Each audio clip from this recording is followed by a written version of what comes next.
This is Dr. Lisa Marie Bobby, and you're listening to the Love, Happiness, and Success podcast. If you're dealing with the aftermath of a breakup or a divorce, you might be struggling to get closure. And without closure, you can feel stuck emotionally. It can be hard to move on. But if you're like a lot of people, you might be trying to create closure in ways that are actually disempowering and that will unintentionally perpetuate emotional stuckness. So today we're doing a deep dive into how you can create your own closure so that you can heal, grow, and finally move forward. Last night I had another dream about you. How many fucking dreams must I have about you? Moved across an ocean to get away from you. Yet you're still here, very clear and as good as new.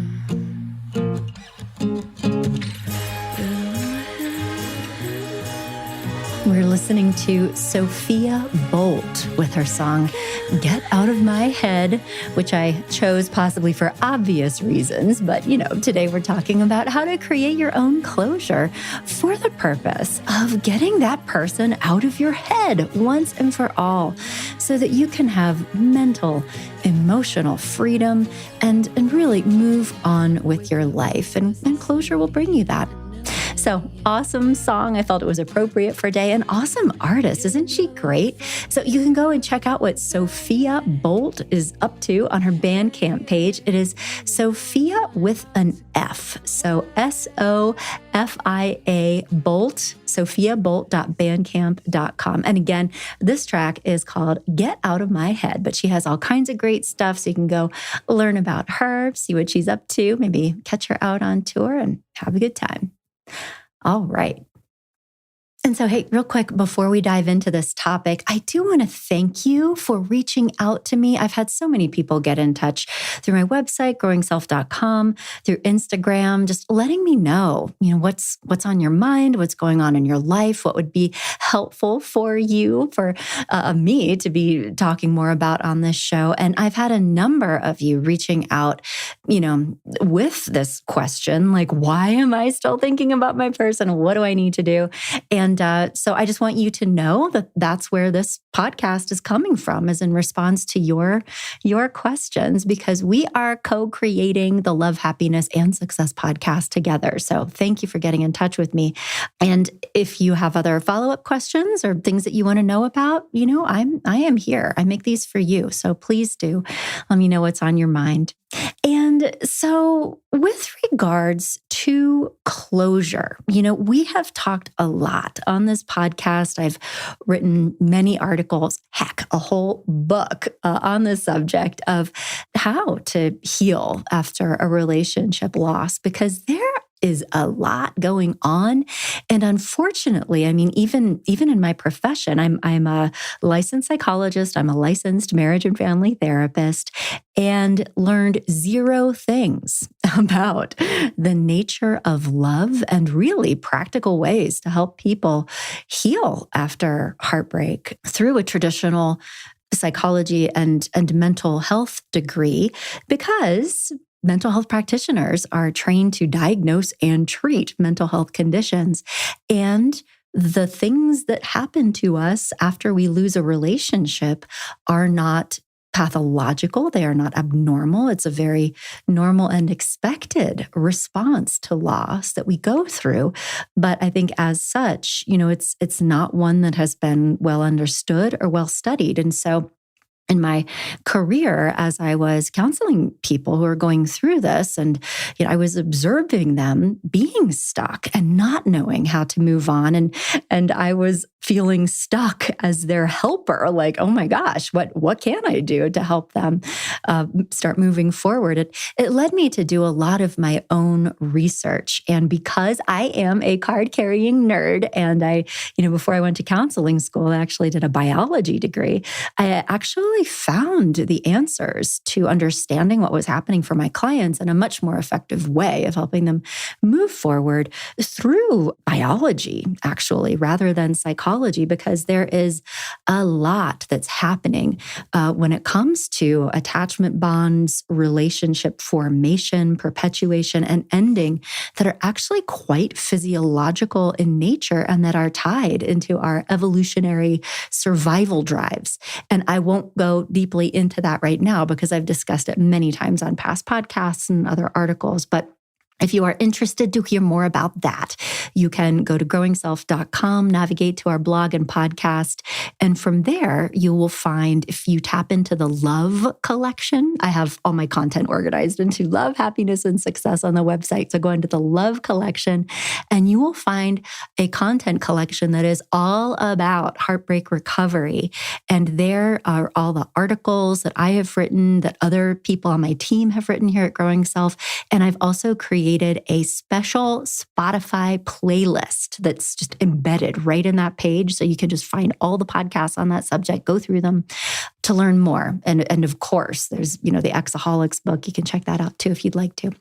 So we've talked a lot about that, but what I haven't really talked about on this podcast before is the special role that closure has in the process of heartbreak, healing, and recovery. And it's really important. So we're going to be talking about closure in a few different aspects, but speaking broadly, we're going to be talking about what closure is, like what it means, why it's important, and what are things that people often do in efforts to create closure that are actually obstacles to creating closure? I know it sounds so weird, but people try to create it by doing things that are actively disempowering and unhelpful because who teaches you how to create closure, right? We just try to figure it out. So we're going to be talking a lot about the things that can keep you stuck. And then we'll be talking about some really specific, powerful, empowering tools that will help you create that closure you're seeking and how those will support your growth process, your healing process. So I have lots planned for us today.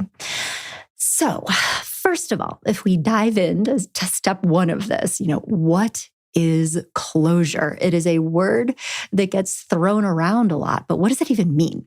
And so what it really means is that whenever we have something big happen in our lives, and it can be applied to a relationship loss, that's primarily what we can talk about today. But, if you're listening to this podcast after having dealt with some other event, like maybe you lost a job, maybe you lost a dream, maybe you lost a loved one, maybe you've lost your health, there's all kinds of different losses that we all face and go through.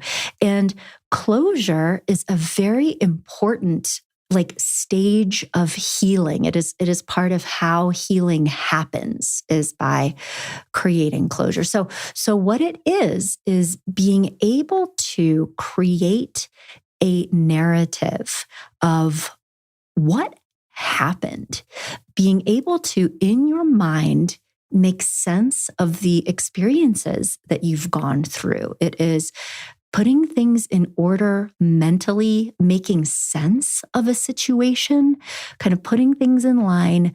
And through that process, it's like we are able to finally finish unfinished business with the past. When we can kind of within ourselves say, okay, I understand what happened. I understand why it happened. This makes sense to me now. And yeah, okay, I have clarity. I have achieved some kind of meaning from this. And if we don't have that, or before we have created that, we have this open loop in our minds. We have unfinished emotional business with the past. And because of that, we, just have a fundamental need to, all of us, like psychologically, mentally, and emotionally, be able to make sense of ourselves and our world and our life experiences. And if you don't have that, it feels like something is missing, like your mind keeps going back to it. You're rehashing things. You're thinking about things that did happen. You're thinking about things that could have happened. You're sort of ruminating on stuff because it's like your mind is just trying and trying and trying to close that gap, bring it together.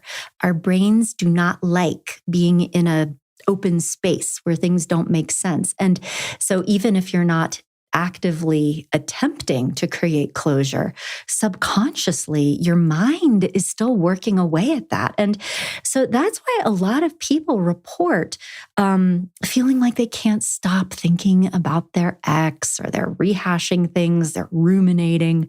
And with any kind of loss, a job loss, or maybe you had a negative experience with a friend or a loved one or a colleague. And until you have that, like, understanding of what happened and like, okay, I know where to go from here. You will have like dreams about it. You'll have intrusive thoughts about it. It's just unfinished. And so what closure is actively doing the work of finishing it within inside of yourself. And because it's only when you have that, then you can be able to like distance yourself from it, and mentally and emotionally. Until you do that, it's like an open thing. It's something that hasn't been completed yet. So that is what closure is. And you can also think about closure as feeling like a final ending to something. An analogy here is that when we go through a loss of a loved one, right, we have rituals that bring a kind of finality to things. And I'm thinking specifically things like funerals, retirement parties. There are things that humans have developed, rituals, ways of handling milestones or life transitions that are actually very powerful and important because they serve to help us achieve closure. Like, so for example, being at a funeral and having people stand up and provide eulogies, coming together to acknowledge the loss. Certainly, the grieving process extends far beyond that. But there is a very powerful, just psychological and emotional process that occurs through the ritual itself. It is conducive to creating closure. And it's important to be able to apply those same ideas to the other kinds of closure that we really need to have when we go through other kinds of life losses, but that really aren't acknowledged or formalized in the same way. And so, certainly a breakup or a divorce would be a great example of that.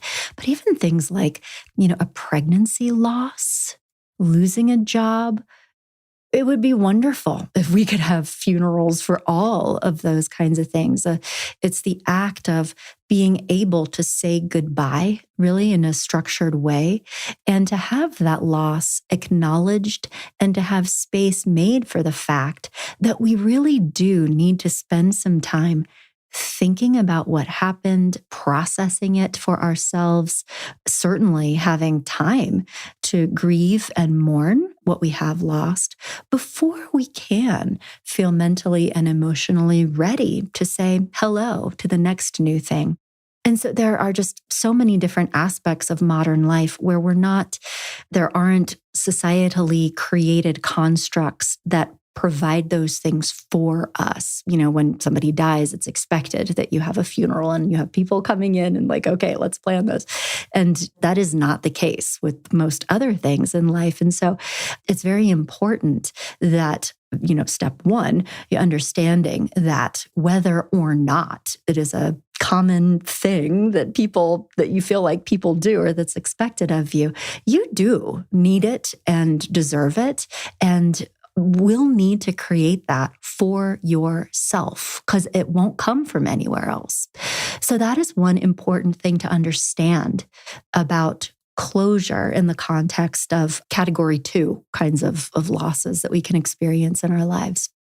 And so the other thing to know about closure is that it is an active process of, again, piecing together the story of what the heck happened. When did it start? Why did it happen? When? How? Could I have done something differently? What does this mean? What happens next? So many unfinished questions. And one of the things that is very, very common and is, really one of the most disempowering traps that people can blunder into without even realizing they're doing it, that will keep them stuck, is that particularly with relationship loss, people often feel that they need to get closure with or from their ex. It feels like they need to have a conversation with their ex or some kind of moment together where things that were unsaid are finally said. There's some kind of final goodbye, or if they could only get information maybe from their ex that would help them feel, like have finally the understanding, the resolution that they're looking for. And so the disempowering part is that when you're looking for that from outside of yourself, it prevents you from being able to take the active, creative role that it actually requires. And again, that's one of the things that very often keeps people stuck. Because if you're waiting for that to happen or feeling like you need to have some kind of experience involving another person before you can feel better and move on, the reality is that is not how this works. And holding on to that myth, even, you might not even be consciously aware that is a core belief. I often talk to people and we discuss that and they're like, you know what?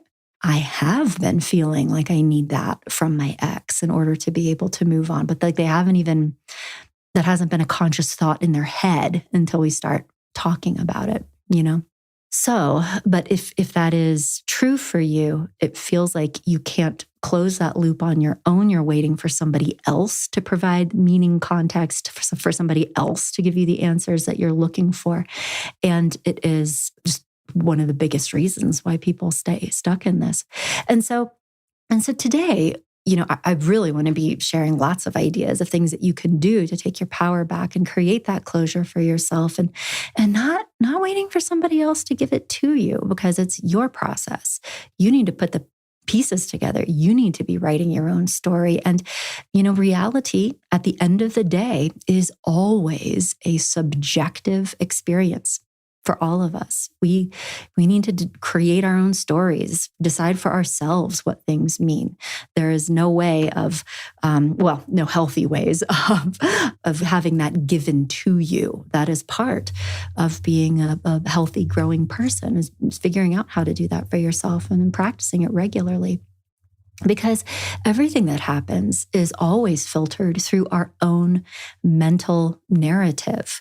Two people standing side by side could witness exactly the same event, and because of their different perspectives, their different mental filters, could experience it in very, very different ways. They could attribute different meaning to things. They could have different feelings about it as the result. For one person, it might be like, that was the worst thing that was ever happened to me. It was so incredibly traumatizing and I will never recover.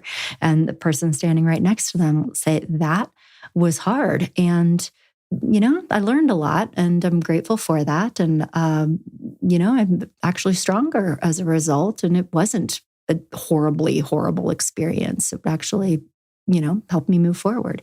But it's not because of the event itself. It's because of what we do with that. And that goes back into the mindset, the narrative. So that's a bit about, what closure is and how it works and why it's so important for all of us.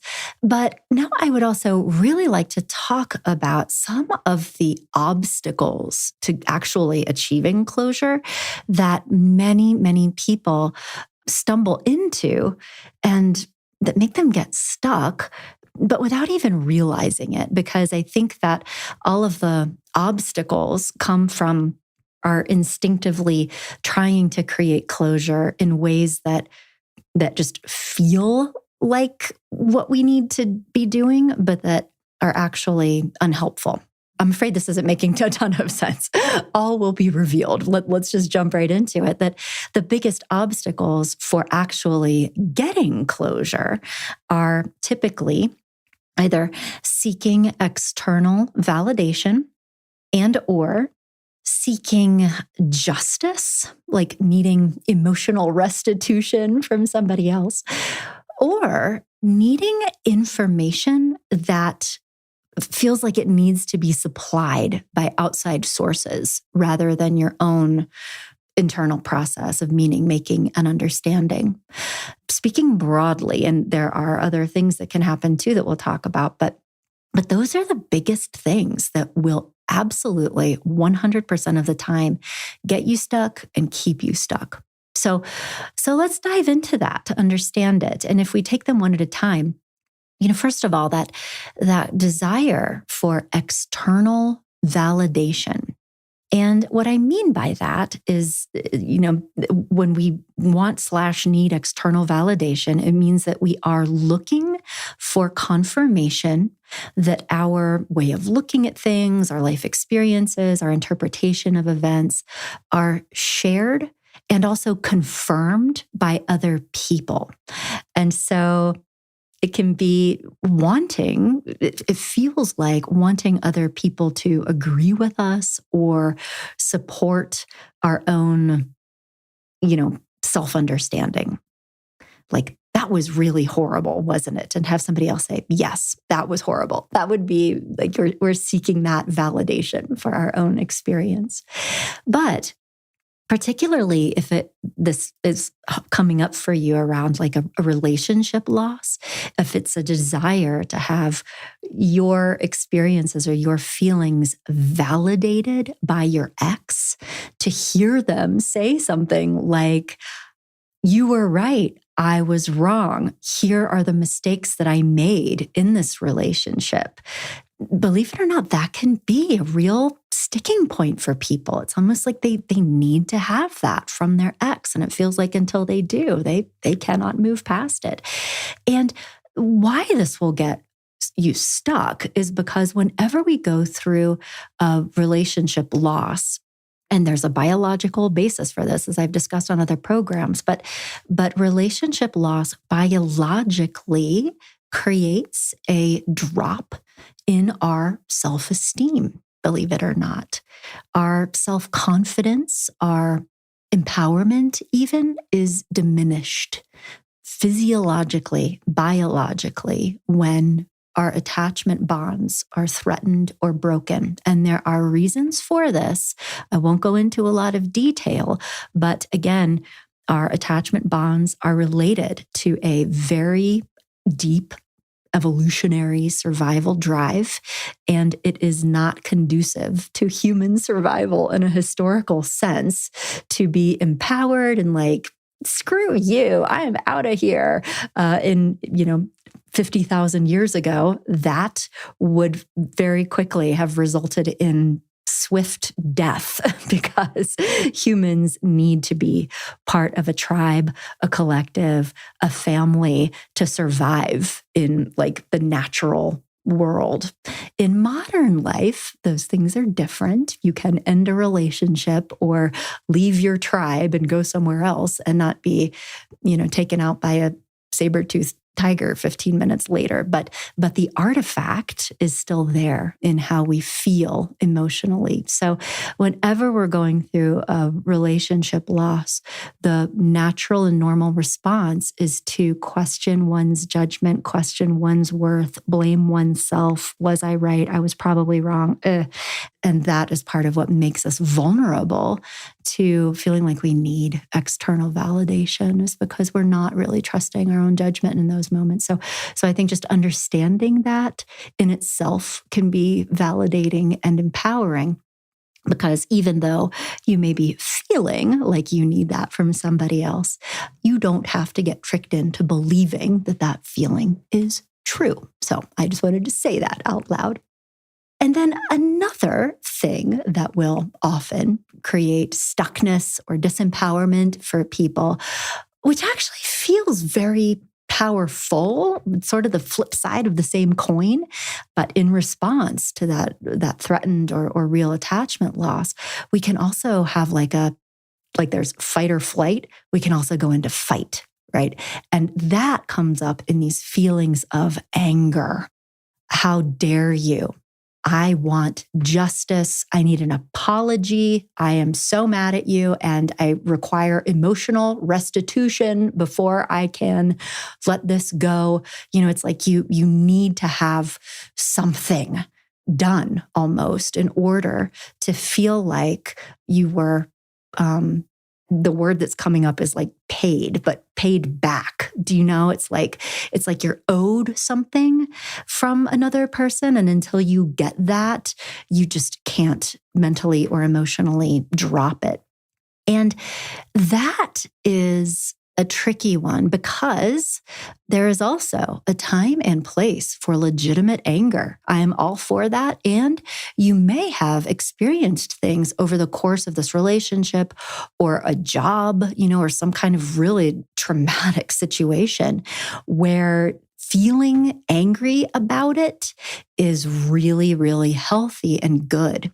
And so there's kind of like an assessment that needs to be done. And if anger is a lot of what's happening inside of you right now, that would actually be something that might be worth talking to a counselor or a therapist about, for the purpose of understanding where is this anger coming from and having a place to process it in a really healthy way. Because anger is good, it is important, it is powerful, it is our friend. And to have a place to process that anger in a productive way is really, really useful, particularly if you have gone through something that is patently angering. Right? And the other side of that anger, though, is that if you don't have a way to process it productively and also independently, it can keep you stuck because it becomes very other focused. It is wanting that justice from somebody else. It is wanting that debt to be repaid through, something that happens with or to another person. And because those things are not within our control and are also frequently not going to happen, that's what makes it disempowering. So it's not the fact of being angry itself. It's the fact of believing that the resolution of that anger is going to happen by anything other than your internal process, if that makes sense. So that's just something to think about. And again, anger is powerful. Anger is good. And if it is not productive, if it's externally focused, what it looks like, what it feels like is a lot of ruminating, just kind of churning in angry feelings that are sort of perpetual, feeling like you can't move past stuff, stewing, and it also inhibits your growth. The path of growth in these situations is to be able to use this anger in productive ways to understand what it means and what it requires of you going forward, is creating meaning from the experience and then using that to say, here's what I would do if that ever happened to me again. Here are the boundaries that I am now setting forevermore in response to this, and using it really as a learning and personal development experience. So that's what we do with it. Okay, and then another thing that can be a major obstacle to creating closure and being able to move on is this sense, feeling, unmet need of like needing information from external sources. And this can take a lot of different forms. In a relationship loss situation, it can look like researching. It can be, I'm basically getting my amateur PhD in my ex's psychology. I'm reading all about attachment issues and narcissistic personality disorder and thinking about, their unhappy childhood and like trying to put the pieces together about what was wrong with them. That can be interesting and can certainly be part of the healing process and, sometimes true. But it can also turn into this disempowering place where your attempt to make meaning, to understand why things happened the way that they happened, are coming from externally derived sources. And this can happen through like researching, but it can also happen if we need to or feel like we need to get information from our ex or from our, former employer or from whoever about what happened. What was the story? What was the problem? Why did things unfold the way they did? When did this start? And the reason why it's so empowering, again, is because, you're putting yourself in this vulnerable position by expecting that any answer would come from something outside of you. And, again, it's understandable. It's, I think, hard for people to believe that this kind of work and this understanding can be self-generated because, again, when people are going through a loss, the biological space is to not trust your own judgment, to question yourself, to put other people's opinions above your own, right? But it's taking your power back means rejecting that idea and experimenting with embracing this new mindset, which is, I get to decide what happened and what makes sense to me. And I do also just want to validate another thing that can happen here, in the context of a relationship loss or a job loss. It's also not uncommon for people to feel genuinely blindsided by the loss. I mean, maybe you were in a relationship where you really thought that things were okay and you did not see it coming when your partner was like, and I'm done.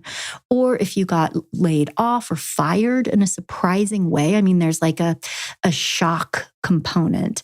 If you had a loved one unexpectedly pass away, I mean, there is this very real shock component where it's like, what just happened, where you didn't know that this was coming down the pipeline. You had no idea. And because of that, we're not able to mentally or emotionally prepare yourself for this loss, because like people who initiate breakups or divorces, they're actually typically on quite a long off ramp. I mean, they have a lot of time to be thinking about it and reflecting and going back and forth and even inhabiting a space of ambivalence for a very long time before it finally tips in one direction or another. But, if you were broken up with, or if your partner asked you for a divorce, you did not have the benefit of doing that. So it can feel like this whiplash experience, And part of the trauma of this is having to essentially rewrite the reality that you had been living in, thinking, how long had my ex been feeling this way before they broke up with me, right? And that can be really one of the most hurtful and scary things about it, is just knowing that this had been coming down the pipeline for a while, but I didn't know that, because it makes you call into question the period of time that that was happening prior to that, like to be thinking about, when did they start feeling like this? What was going on in the weeks and the months before? Were there signs? Were there things that happened that maybe I didn't realize at the time that they were happening? But that, putting it into perspective now, I might interpret it differently. Like, they were kind of quiet at my birthday party. What was going on there?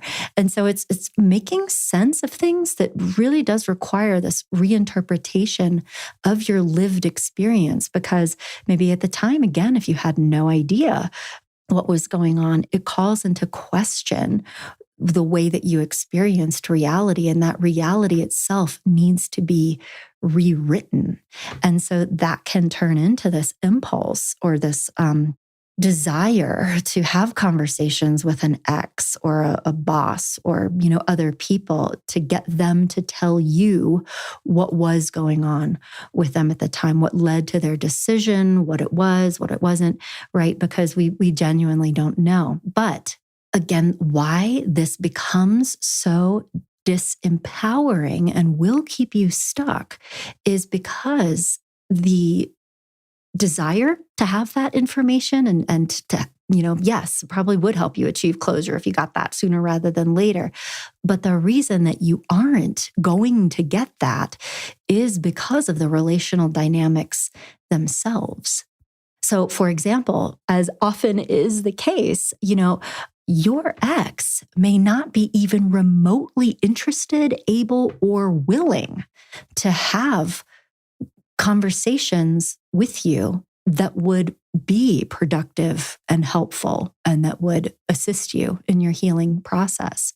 It could be that they are simply not interested in processing this with you. And, rightfully, they don't have to. But there are also a lot of reasons for them not wanting to do this with you. Maybe they're done and they've done their own closure work and they just want to move on. And again, it isn't their responsibility to help you do your emotional work, right? They've hopefully done theirs. But it can also be a carryover of a relational dynamic that existed in the relationship well before the breakup. So, like, for example, as is often the case, maybe one partner, maybe you, were interested in having authentic conversations, courageous conversations about important things, laying things out on the line, having heart-to-hearts, having constructive conflict, doing the things that would have been healing and strengthening to the relationship, right? That is what heals and bonds and strengthens relationships. But maybe, as is often the case, your partner would never actually do that with you, right? I mean, by definition, if you were blindsided by the ending of a relationship, your partner was not talking to you about really important, difficult things. So, why would they do that now? Maybe they don't even know how to stay in the ring with you and have a courageous conversation. Maybe that was one of the biggest problems in the relationship.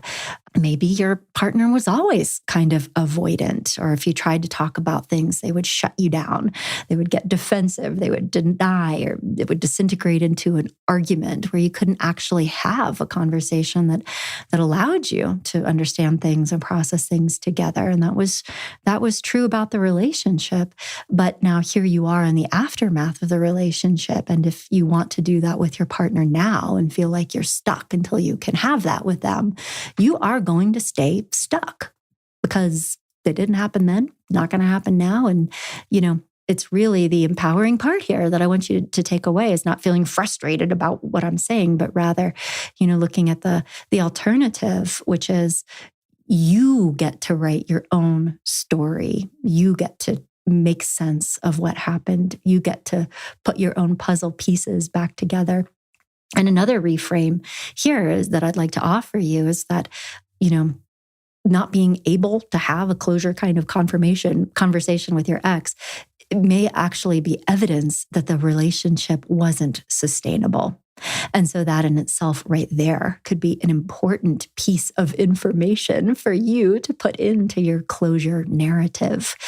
That's maybe it's just as well that this ended because I was actually not in a relationship with somebody that was able to meet me in an authentic and emotionally mature way. We were not able to have important conversations about real and difficult things. And I deserve to have that. So that can be part of your narrative that I hope feels helpful and feels healing to you. And additionally, I think it's also worth stating that there is a very real situation, which many people going through a breakup or divorce are dealing with, which is that your ex may have said things about their reasoning for a breakup or a divorce that were not helpful, that were hurtful, and that maybe were even not true, and that perhaps, as is often the case, did not make any sense to you. And there are reasons for this because the fact is that people often will say things that don't make a lot of sense in the context of a relationship loss.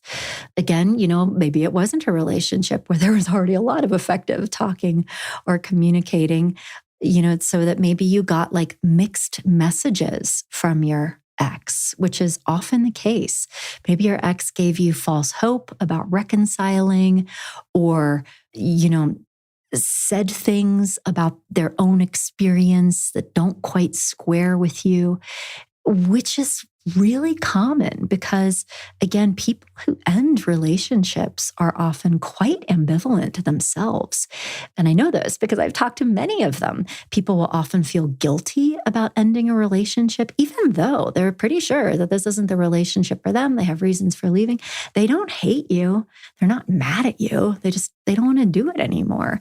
But at the same time, I've also talked to many people who need to justify their desire to end a relationship with a victimization narrative, that in order for them to manage their own guilt or be able to make a decision, they need to make the person that they're going to break up with out to be this like bad person in a lot of ways. And, there's many reasons for that. It goes into black and white thinking, whatever.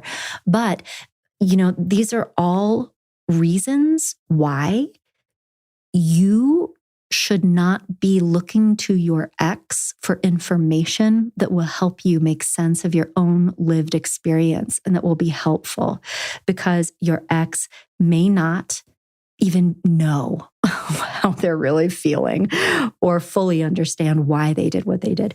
They may have developed their own narrative, their own story about reality that is functional and helpful for them, but that is not going to be functional and helpful for you. And also that may not, be an accurate representation of the reality that you experienced.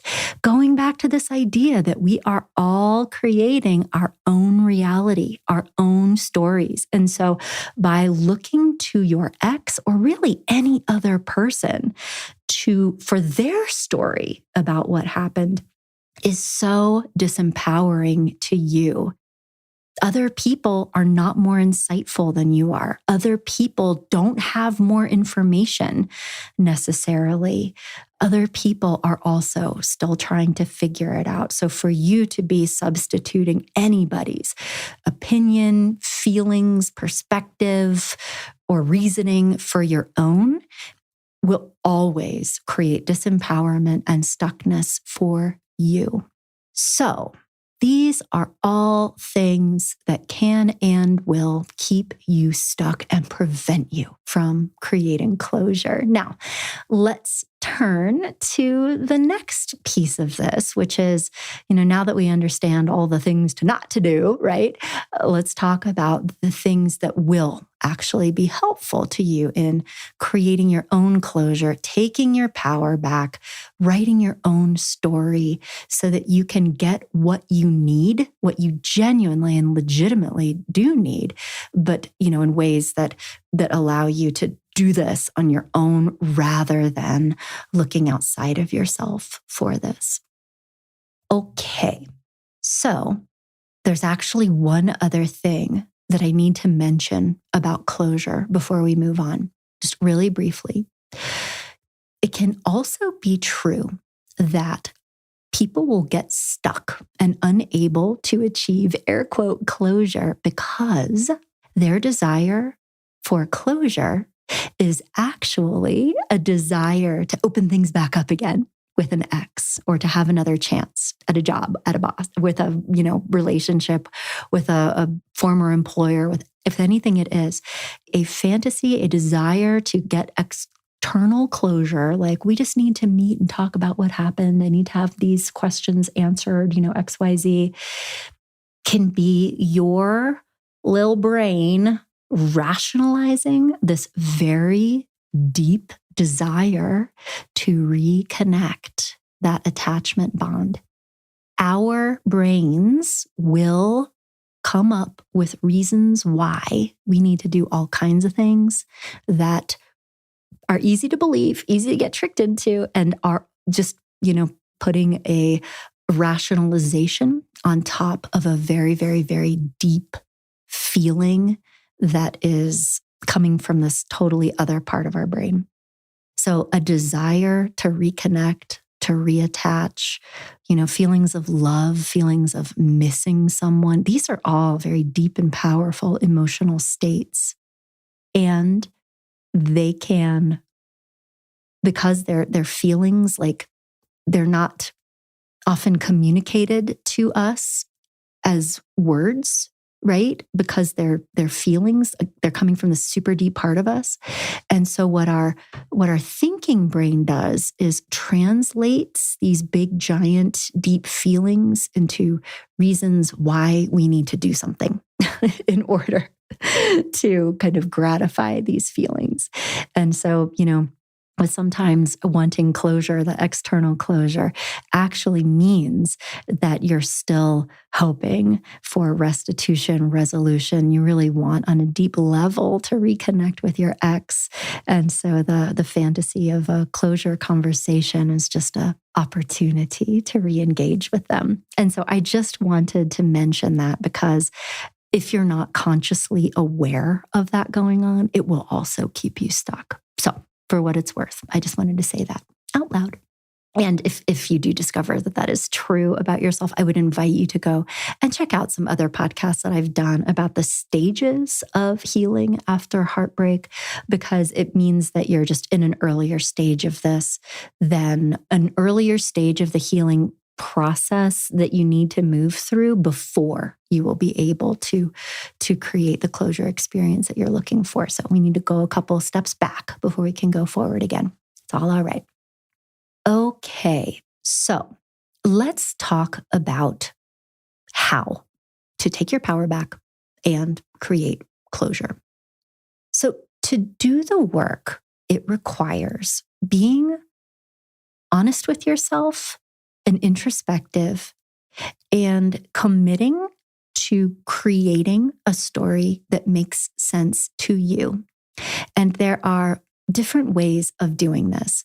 If you are an external processor, that as many people are, we have sort of nebulous thoughts and feelings that are boiling around in our mind. And it's only until we put these into words that they make sense to us. That is how we create our stories. That is one of the biggest benefits of going to therapy or even coaching during a situation like this, is having the opportunity to explain to somebody else what happened and how you feel about it. It's not about explaining it to them. It is about explaining it to yourself. And, all therapy or coaching does in those moments is just gives you 45 minutes of unstructured time and a, interested person who is listening to what you say, so that you have the chance to articulate this and put all this stuff into words. You can also, if you are a writer, do this through journaling.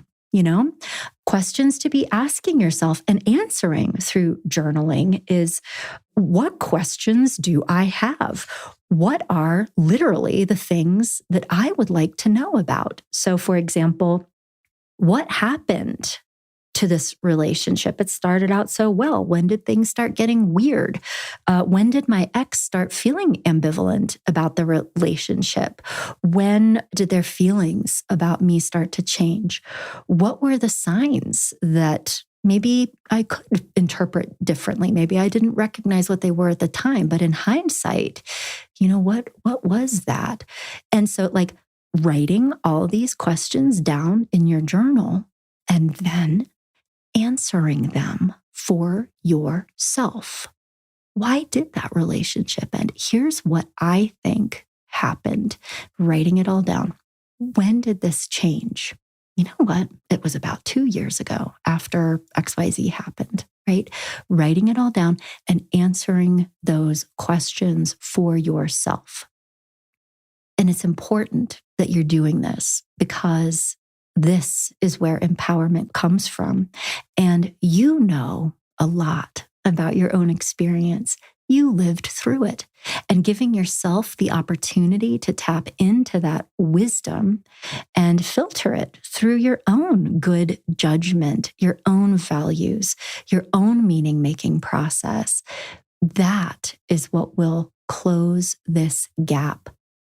And it can be tempting to think, well, I don't have the correct information. But nobody has the correct information. Everybody is making up their own version of reality through their own stories. Like, this isn't math, you know what I mean? And so it is always the process of challenging yourself to think of it. What do I think is probably the answer? If I had to make up a reason for why this happened, what do I think? I'm making up something out of thin air. I can't tell you how many times I've asked my clients that exact question. Well, okay, well, what do you make up a reason? If you just have to totally make up fiction, tell me a story. And what they will tell me is a story that makes complete and total sense to them and me, even though 2 minutes before they trusted their ability to be able to do that. So it's really about trusting yourself and remembering that it is your job to be articulating your own story out loud, either to a therapist, you could talk to yourself, that's fine, or write it down. And then you get to practice validating it. So here's what I think what happened. This is what makes sense to me. This, you know what? I'm totally right about this. And understanding that it's through this creation of a story and this process of validating oneself, this is what growth looks like. This is what healing looks like. And really understanding that through this process, there are so many different ways of looking at everything in all complex situations. There are many, many, many different perspectives, different angles that are all valid and that are all true in their own way.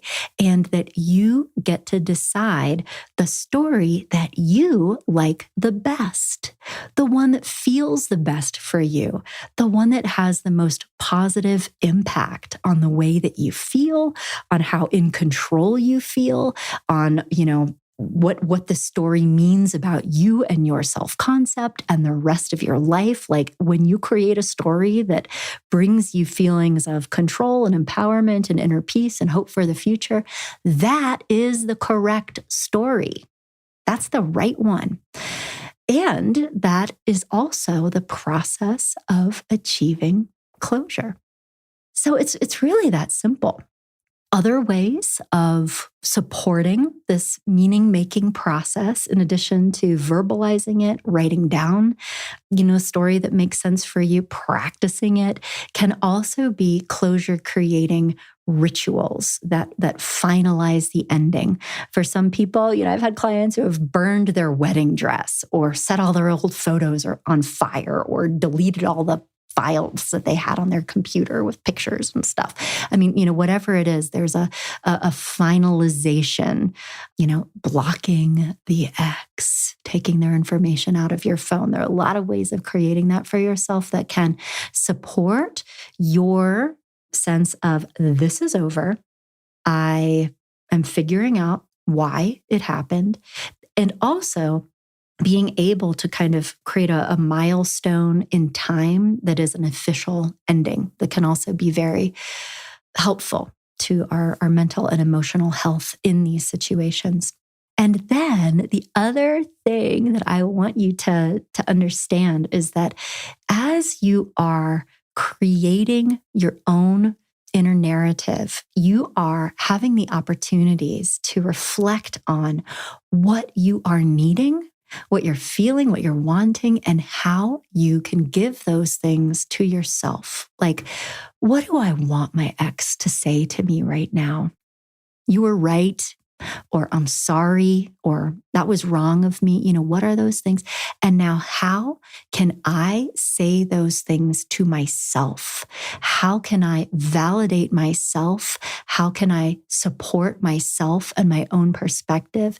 It's not just taking your power back, it's also taking your responsibility back, by deciding that you're in charge of your own story and your own emotional wellness. That if you need to hear something from someone else, if you're needing to feel soothed or loved or validated or important or recognized, it is your job to be giving those things to yourself actively and regularly.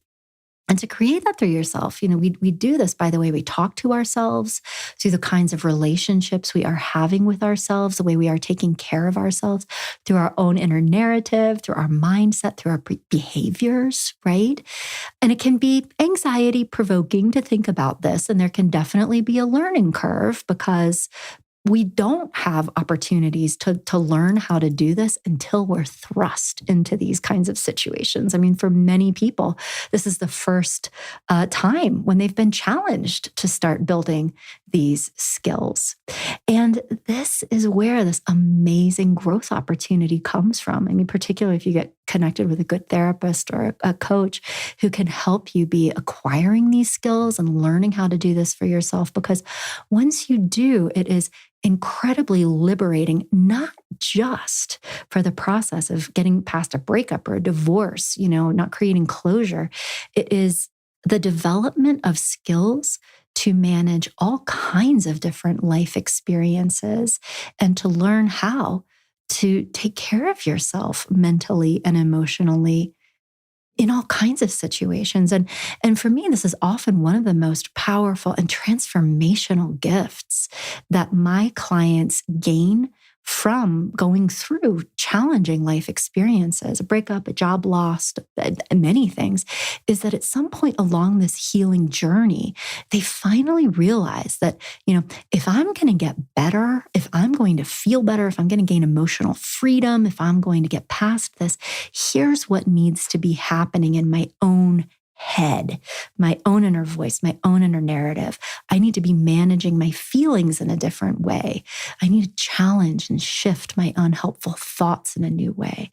I need to be developing these skills, setting healthy boundaries with myself, with others, that are genuinely in my best interests. And if I'm going to feel better, this is the work that I have to do. And so it's not figuring out how to cope with a situation or figuring out how to manage it. But it's through adversity that we often have the opportunity to grow. It's because of going through difficult life experiences that we can practice and develop these skills and new ways of being, and maybe for the first time in our lives.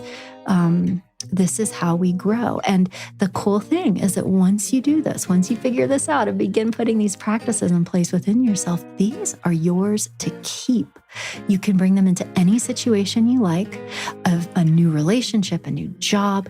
I mean, what we're talking about right now is emotional intelligence. It's emotional maturity, it's self-awareness, it's self-regulation. And nobody can ever take those away from you once you have acquired them. And so, because you earned them.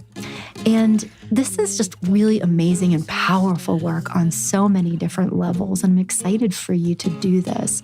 So, this is a discussion about closure, certainly, but finding these growth opportunities through adversity is is so essential to your long-term wellness.